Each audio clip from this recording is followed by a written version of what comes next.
Good afternoon, welcome back to another video on the channel. So we're just a few hours away now from the 2024 Women's Cincinnati Masters Final between Jessica Pegula, who was looking for back-to-back titles after winning in Toronto last week, up against Sabalenka, who was looking for her first title in 6 months since winning the Australian Open.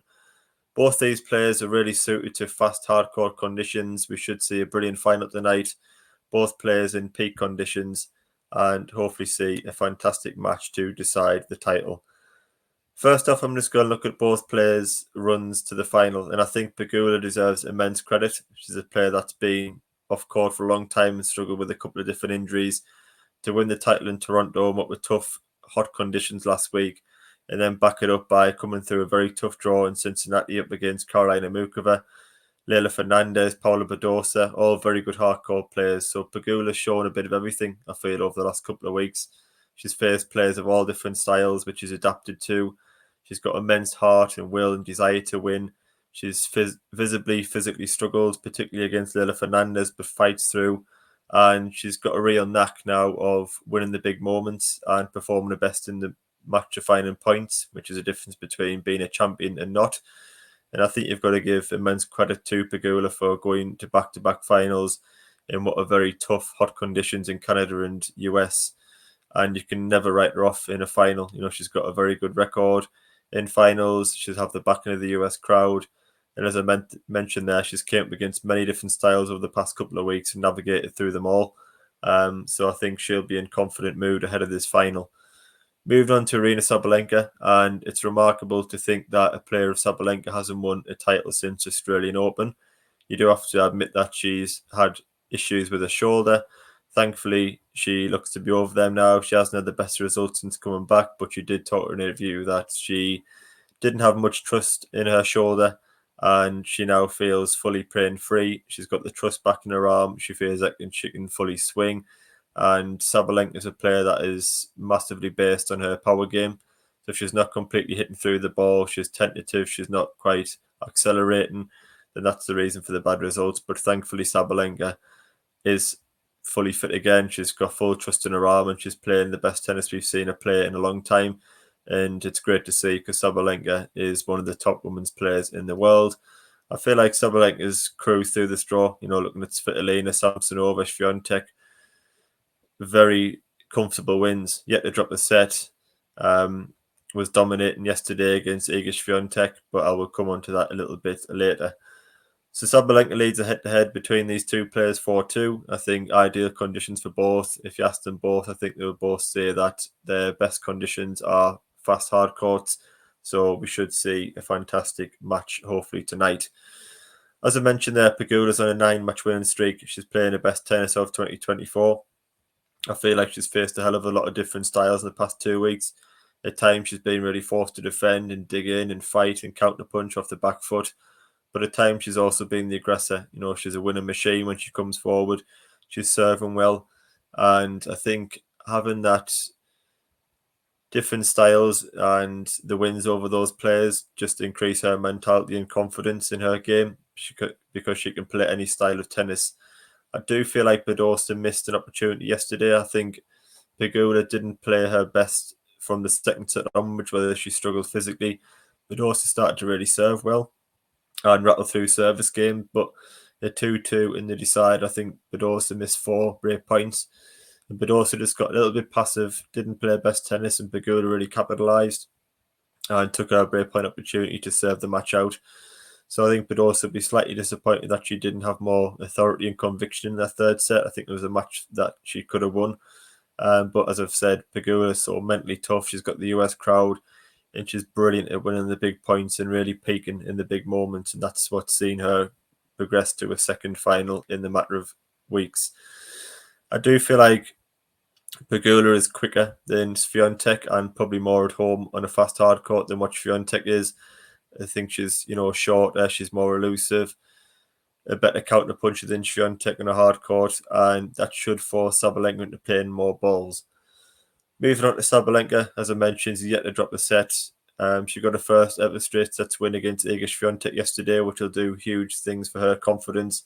I did mention in my preview that if Sabalenka wanted to win more Masters and Majors, she had to find a way of turning that head-to-head around against Swiatek, and she started yesterday doing that very well. And I don't think Sabalenka was at her best yesterday. The match didn't really seem to get any rhythm. Swiatek was very poor, in my opinion, and difficult to assess why that was, because Swiatek is a player that's had a lot of success on hard courts. I'm not sure whether Swiatek is just a little bit physically and mentally fatigued. You know, the way that she won 3 consecutive titles on clay, being Madrid, Rome, and Roland Garros, and then went straight to Wimbledon, then had all the pressure on her shoulders to win the Olympic gold, which she didn't manage to do. It's very tough to transform your form from surface to surface, and I think having the pressure of being world number one and just expected to win every tournament you turn up at can certainly have its toll. And I think you can see that Swiatek she looked slightly disengaged yesterday. She didn't construct the points in the way she usually does. She made a lot of cheap unforced errors. She didn't move particularly well, and she just looked tired on court, mentally and physically. Didn't produce the best. Sabalenka was good, but the match was heavily favoured in Sabalenka in the way it worked out. It was just purely first strike tennis. There was very few extended rallies. Sabalenka absolutely dominated on second serve return, winning 24 out of 30 second serve points, which are great numbers for her, and I'm sure she'll look to try and be the aggressor on Pegula's second serve as well today. But yeah, just a really disappointing performance from Swiatek, but I think if you can forgive her that for the years that she's had on the court. She'll now have a little bit of a longer break than Sabalenka, and I'm sure will be at the top of the game for the US Open. But you've got to credit Sabalenka. You know, beating Swiatek on any court, on any surface, any conditions is such a tough task we found out to be over the past 2 or 3 years. So if you get a straight set win over Sabalenka, then over Swiatek, then you've obviously played very well. So I think now we've got a fully fit Sabalenka that has got mental trust in her arm again. She's playing free with a full swing, playing at her best. She's on fast hardcore conditions in the US, and it's very difficult to go against her. I did actually pick her to win this tournament pre-tournament, but then went with Swiatek to beat her, so I'm not sure whether I can claim it tonight if she wins or not. But in terms of match prediction, courts are playing incredibly quick. I mean, Alcaraz said it didn't feel like he was playing the same sport. Jack Draper said that the courts were playing quicker than he'd ever played on before. So I think the conditions and court speed really suit Sabalenka, but Pegula's equally suited to them as well. I think Pegula will have to do lots of running and defending and counter punching. Sabalenka will be the one with the bigger first strike, the bigger serve, the bigger returns.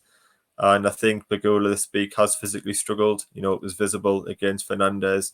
Yesterday, I actually thought she looked pretty good all throughout the match. I don't think she played her best tennis, but she didn't look like she was physically struggling at any point, which is a good sign. But I just feel like after playing back-to-back finals in very hot, humid, difficult conditions, that it may be a little too much to ask her to consistently defend and counter-punch against someone that hits the ball as hard as Sabalenka consistently. I feel like Sabalenka will need to focus and expect to play a lot of balls. I don't think she faced a very good Swiatek yesterday. Swiatek at times gifted her the match and gifted her games with cheap unforced errors, poor serve and poor returning. But Pegula will not do that in the final. You know, Pegula's playing brilliant on hard courts so far in the last couple of weeks and will provide a tougher test for Sabalenka. But I do feel like this match is on Sabalenka's racket in some sort of speak. I think if Sabalenka returns well, serves well, and, you know, is the aggressor, gets a big first strike in on forehand and backhand, really followed us in with conviction around the net, then I do feel like she can win this one. So I'm going to go Sabalenka to win this in straight sets, but I'm really looking forward to what will be hopefully a great final.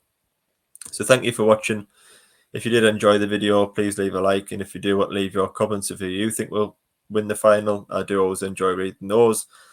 And if you would subscribe to the channel, that would be greatly appreciated. I will be covering the US Open and WTA finals as well later this year. So thank you for watching, and I will see you on the next video.